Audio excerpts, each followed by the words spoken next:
Indrajit study point में आप सभी का स्वागत है। हम पढ़ रहे हैं एनसीईआरटी क्लास 9 अध्याय 4 संस्थाओं का कामकाज भाग 5, जिसमें हम न्यायपालिका के बारे में पढ़ेंगे कि न्यायपालिका होता क्या है।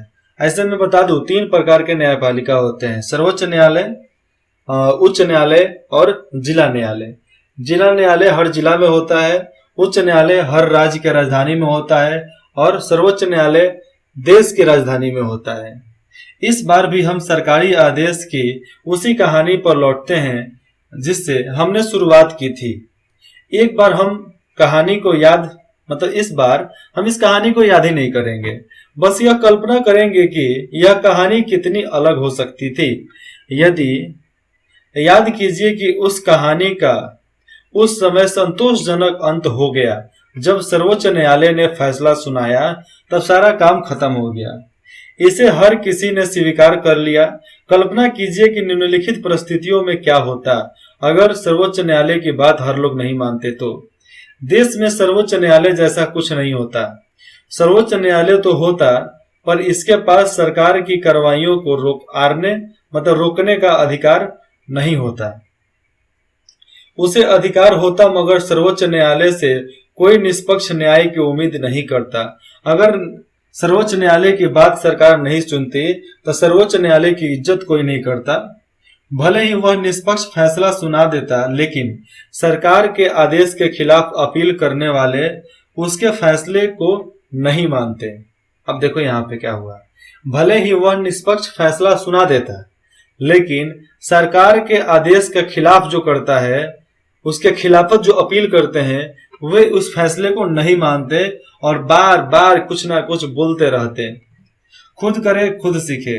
उच्च न्यायालय या सर्वोच्च न्यायालय के किसी बड़े फैसले से जुड़ी खबरों पर गौर करें।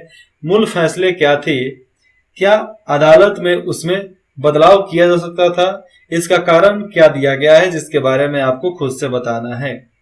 इस वजह से लोकतंत्र के लिए स्वतंत्र और प्रभावशाली न्यायपालिका को जरूरी माना जाता है कि लोगों के बीच शांति व्यवस्था बनाए रखे, जिसके वजह से स्वतंत्र और प्रभावशाली बनाया गया है न्यायपालिका को।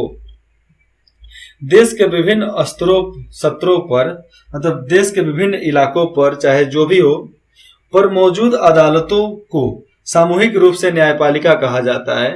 देश के अलग अलग इलाके में जितने भी अदालत हैं उनको न्यायपालिका कहा जाता है, सामूहिक रूप से न्यायपालिका।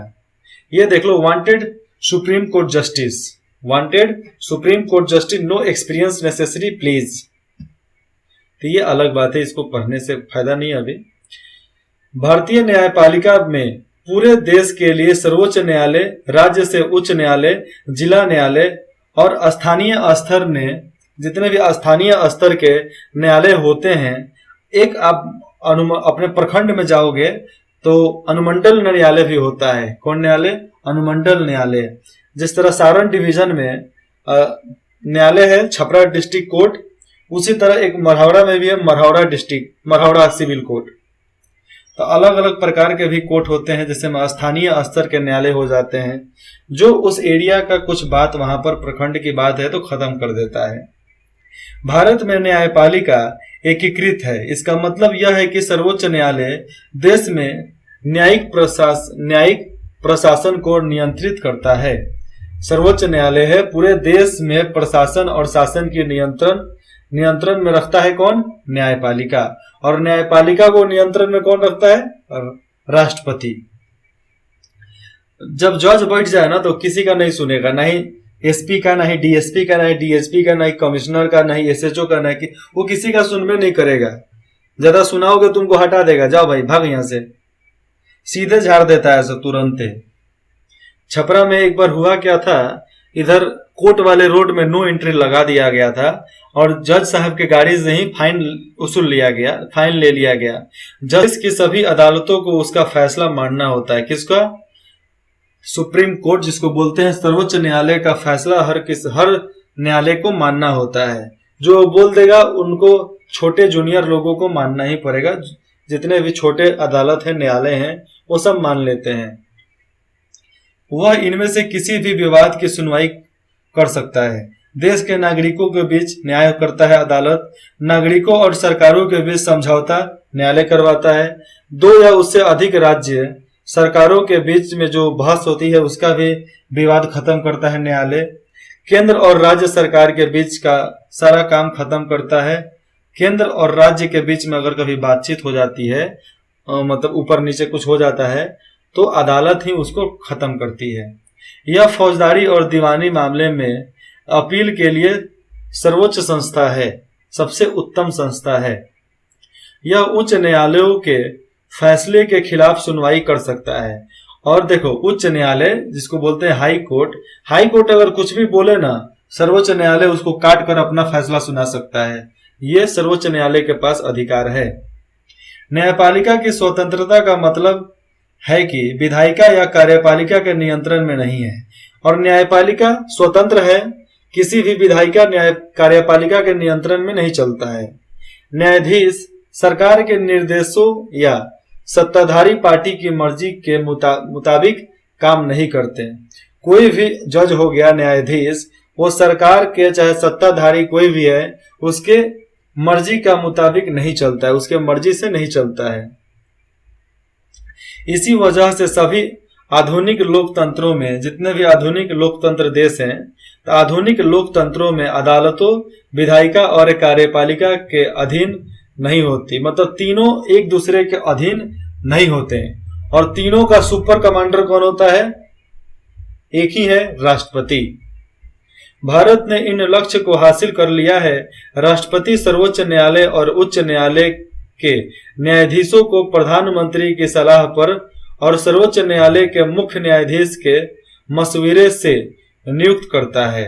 अब सुनो यहाँ पर फिर से, राष्ट्रपति सर्वोच्च न्यायालय और उच्च न्यायालय के न्यायाधीशों को प्रधानमंत्री की सलाह पर और सर्वोच्च न्यायालय के मुख्य न्यायाधीश, देखो सर्वोच्च न्यायालय के न्यायाधीश और उसके होते हैं मुख्य न्यायाधीश जो बार काउंसिल में आते हैं, तो उनके सलाह पर ही वह न्यायाधीशों को नियुक्त करता है राष्ट्रपति, चाहे सुप्रीम कोर्ट का हो चाहे वह हाई कोर्ट का हो, उच्च न्यायालय का या सर्वोच्च न्यायालय का, सबके न्यायाधीशों का नियुक्ति करता है राष्ट्रपति। व्यवहारिक तौर पर अब इस व्यवस्था में सर्वोच्च न्यायालय के वरिष्ठ न्यायाधीश, जो सर्वोच्च न्यायालय के मुख्य न्यायाधीश हैं, और सर्वोच्च न्यायालय के उच्च न्यायालयों के नए न्यायाधीशों को नियुक्त करते हैं। और जो ये मुख्य न्यायाधीश है वही हाई कोर्ट के जज की नियुक्ति करते हैं और उनको चुन सकते हैं। इनमें राजनीतिक कार्यपालिका की दखल की गुंजाइश बेहद कम है, और राज्य में कौन न्यायाधीश कौन जज बनेगा उसमें कार्यपालिका की दखल अंदाजी नहीं होती है, बहुत कम होती है। सर्वोच्च न्यायालय के सबसे वरिष्ठ न्यायाधीश को ही अमूमन मुख्य न्यायाधीश नियुक्त किया जाता है। जो सर्वोच्च न्यायालय के सबसे वरिष्ठ जज होता है उसी को मुख्य न्यायालय के जज के रूप में उसको स्थापित किया जाता है, नियुक्त किया जाता है, वही बाकी सबको चुनता है। एक बार किसी व्यक्ति को सर्वोच्च न्यायालय या उच्च न्यायालय का न्यायाधीश नियुक्त करने के बाद उसे उसके पद से हटाना असंभव हो जाता है। अगर किसी को जज बना दिया गया, चाहे सर्वोच्च न्यायालय का चाहे उच्च न्यायालय का, तो उसको हटाना असंभव हो जाता है। लेकिन देशद्रोह में पकड़े गए इनको उसी समय फांसी देना या गोली मार देने का भी अधिकार होता है, जो राष्ट्रपति देते हैं। उसे हटाना भारत के राष्ट्रपति को हटाने जितना ही मुश्किल है। भारत के राष्ट्रपति अगर बन गए कोई भी, तो उसको हटाना नामुमकिन है। अगर वो मर जाते हैं तो कोई बात और है, उनकी चुनाव फिर से होती है और दूसरे किसी को राष्ट्रपति बनाया जाता है। किसी भी न्यायाधीश को संसद के दोनों सदनों में अलग अलग 2/3 बहुमत से अविश्वास प्रस्ताव पारित करके ही हटाया जा सकता है। किसी भी जज को दोनों सदनों में अलग अलग 3/3 2 या 3/3 के बहुमत से ही उसको हटाया जा सकता है। विश्वास नहीं, अविश्वास प्रस्ताव वहां पर पारित करवाना पड़ेगा कि हाँ भैया हम इन पर विश्वास नहीं कर सकते हैं। अगर बहुमत बन गया तो उसको हटाया जा सकता है, कोई भी जज है उसको हटाया जा सकता है। और डिसमिस होता है डायरेक्ट, उसमें सस्पेंशन नहीं होता है, डायरेक्ट डिसमिस, नौकरी खत्म, पूरा बलात्कार कर देता है सब। भारत की न्यायपालिका दुनिया की सबसे अधिक प्रभावशाली न्यायपालिका में से एक है और भारत की न्यायपालिका दुनिया की सबसे प्रभावशाली न्यायपालिका में आती है। सर्वोच्च न्यायालय और उच्च न्यायालय को देश के संविधान की व्याख्या का अधिकार है। सर्वोच्च न्यायालय और उच्च न्यायालय के जो दो जज होते हैं, सर्वोच्च न्यायालय और उच्च न्यायालय को देश के संविधान की व्याख्या का अधिकार होता है कि वो उनके मतलब संविधान के वजह से ही चले।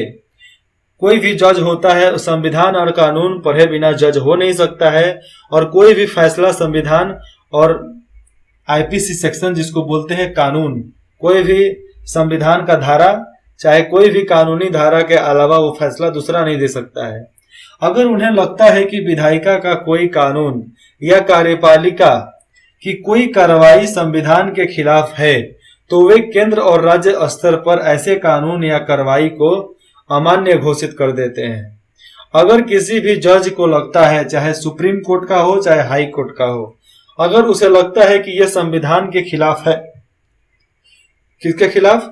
संविधान के खिलाफ है, तो केंद्र हो या राज्य हो, किसी भी स्तर पर हो, उस कानून को अमान्य कर दिया जाता है। मतलब उसको इनकार कर दिया जाता है, उसको खारिज कर दिया जाता है कि अब इस कानून को पास नहीं किया जा सकता है। इस तरह जब उनके सामने किसी कानून या कार्यपालिका के कार्रवाई को चुनौती मिलती है तो वे उसकी संवैधानिक वैधता तय करते हैं कि संविधान हमके क्या कहता है करने के लिए। इसे न्यायिक समीक्षा के रूप में जाना जाता है। इसको न्याय के रूप में उसे जांचा परखा जाता है, फिर उसके बाद से आगे की कार्यवाही की जाती है। भारत के सर्वोच्च न्यायालय ने यह भी फैसला दिया कि संसद संविधान के मूलभूत सिद्धांतों को बदल नहीं सकता। अब देखो, भारत के सर्वोच्च न्यायालय ने यह भी फैसला दिया है कि संसद जो है, संसद भवन, पार्लियामेंट, वो संविधान के जो मुख्य सिद्धांत हैं उसको नहीं बदल सकती है। भारतीय न्यायपालिका के अधिकार क्या क्या है? भारतीय न्यायपालिका के अधिकार और स्वतंत्रता उसे मौलिक अधिकारों के पक्ष के रूप में काम करने की क्षमता प्रदान करती है। मतलब कोई भी मौलिक अधिकारों की रक्षा करने के रूप में एकदम स्वतंत्र तरीके से छूट दी जाती है न्यायपालिका को। हम नागरिकों के अधिकार वाले अध्याय में देखेंगे कि अगले साल में इसको देखेंगे, क्योंकि अगला है लोकतांत्रिक अधिकार। हाँ, शायद अगले अध्याय में हम इसके बारे में पढ़ेंगे कि मूलभूत अधिकार क्या होता है और कौन सा अधिकार नागरिक के लिए है। ठीक है, अगले अध्याय में देखेंगे। नागरिकों को संविधान से मिले अपने अधिकारों के उल्लंघन के मामले में इंसाफ पाने के लिए अदालतों में जाने का अधिकार है।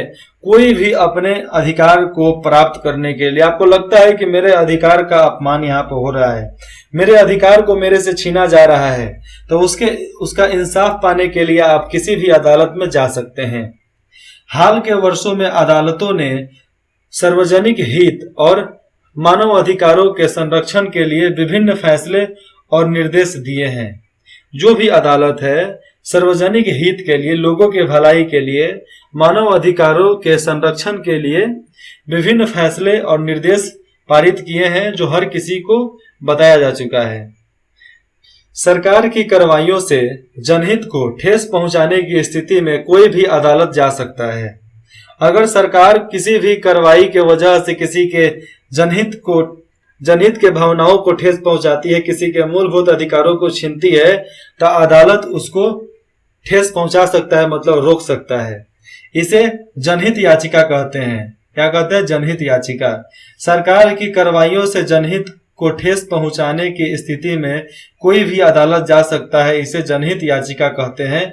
ये सवाल आपको पूछा जा सकता है। अदालतें सरकार को निर्णय करने की शक्ति के दुरुपयोग से रोकने के लिए हस्तक्षेप करती है। अदालत क्या करती है? सरकार को अपने शक्तियों का गलत इस्तेमाल करने से रोकती है। वे सरकारी अधिकारों को भ्रष्ट आचरण से रोकती है। अगर सरकारी आदेश गलत हो रहा है तो उसको रोक सकती है कौन? न्यायपालिका। रोक क्या सकती है, बोल सकती है कि भैया आप इसको सुधार लो, यही अच्छा होगा, नहीं तो राष्ट्रपति से इसको खारिज करवा दिया जाता है।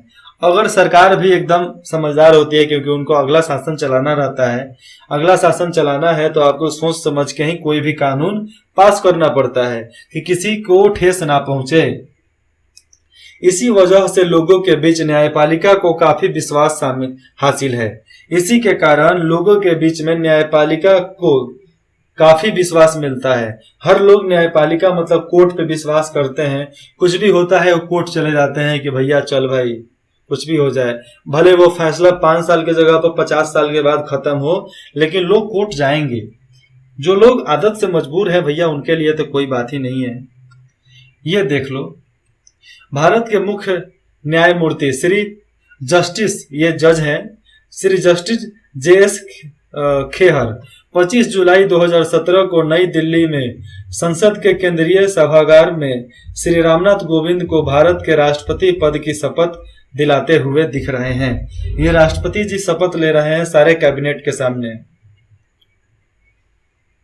गठबंधन सरकार, विधायिका में किसी एक पार्टी को बहुमत हासिल न होने की सूरत में 2 या उससे अधिक राजनीतिक पार्टियों के गठबंधन से बनी सरकार को गठबंधन सरकार बोलते हैं। कार्यपालिका, व्यक्तियों का ऐसा निकाय जिसके पास देश के संविधान और कानून के आधार पर प्रमुख नीति बनाने, फैसले करने और उन्हें लागू करने का अधिकार होता है, उसे न्यायपालिका कहते हैं, कार्यपालिका कहते हैं। सरकार, संस्थाओं का ऐसा समूह जिसके पास देश में व्यवस्थित जनजीवन सुनिश्चित करने के लिए कानून बनाने, लागू करने और उसके व्याख्या करने का अधिकार होता है। व्यापक अर्थ में सरकार किसी देश के लोगों और संविधान के निर्णय और उसकी निगरानी करती है, उसी को सरकार कहते हैं। मतलब देश को चलाने का जो काम करता है उसी को सरकार बोलते हैं, सीधा समझो। न्यायपालिका, एक राजनीतिक संस्था जिसके पास न्याय करने और कानूनी विवादों के निपटारा का अधिकार होता है। देश की सभी अदालतों को एक साथ न्यायपालिका के नाम से पुकारा जाता है। विधायिका, जो राज्य के विधायक होते हैं उनको ठीक से सुनाते हैं। जनप्रतिनिधियों की सभा जिसके पास देश का नहीं राज्य का होता है। राज्य का कानून बनाने का अधिकार होता है। कानून बनाने के अलावा विधायकों को कर बढ़ाने, बजट बनाने और दूसरे वित्त विधायिका को बनाने का विशेष अधिकार होता है, उसे ही विधायिका बोलते हैं।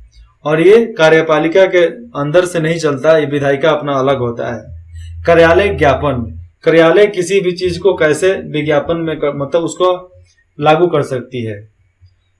समक्ष अधिकारी द्वारा जारी पत्र जिसमें सरकार के फैसले या नीति के बारे में बताया जाता है, उसे ही कार्यालय ज्ञापन बोलते हैं, विज्ञापन बोलते हैं। ज्ञापन के जगह पर उसका परिवाची शब्द विज्ञापन भी हो सकता है, कार्यालय विज्ञापन। राजनीतिक संस्था, देश की सरकारी और राजनीतिक जीवन के आचार को नियमित करने वाली प्रक्रिया का समूह जिसको राजनीतिक संस्था बोलते हैं। आरक्षण, भेदभाव के शिकार, वंचित और पिछड़े वर्गों और समुदायों के लिए सरकारी नौकरियां तथा शैक्षिक स्तरों में पद एवं सीटें आरक्षित करने की नीति को ही आरक्षण बोलते हैं। राज्य, निश्चित क्षेत्र में फैली राजनीतिक इकाई जिसके पास संगठित सरकार हो और घरेलू तथा विदेश नीतियों को बनाने का अधिकार हो। सरकारें बदल सकती है पर राज्य बना सकती है। सरकारें बदल सकती है और राज्य बना सकती है। बोलचाल की भाषा में देश, राष्ट्र और राज्य को समानार्थी के रूप में प्रयोग किया जाता है। राज्य शब्द का अनेक प्रयोग किसी देश के अंदर का प्रशासनिक इकाई या प्रांत के लिए भी होता है। मतलब देश के अंदर बंटवारा होता है तो उसको राज्य बोलते हैं, उसी को देश के अंदर बंटवारा होता है उसी को राज्य बोलते हैं। जैसे राजस्थान, झारखंड, त्रिपुरा, बिहार, उत्तर प्रदेश, ओडिशा, हैदराबाद, आंध्र प्रदेश, तमिलनाडु, तेलंगाना, केरल, कर्नाटक, गोवा, महाराष्ट्र, उसके बाद से आ जाएंगे जम्मू कश्मीर, एक पंजाब, पंजाब के बाद आ जाएगा हरियाणा। अब पूरब में चले जाओ, छत्तीसगढ़, ओडिशा, अरुणाचल प्रदेश, वेस्ट बंगाल, मणिपुर, नागालैंड, ये सब स्टेट आ जाएंगे, जिसमें से अंडमान एंड निकोबार, और एक और है, मैं शायद उसका नाम भूल रहा हूं, लक्षद्वीप।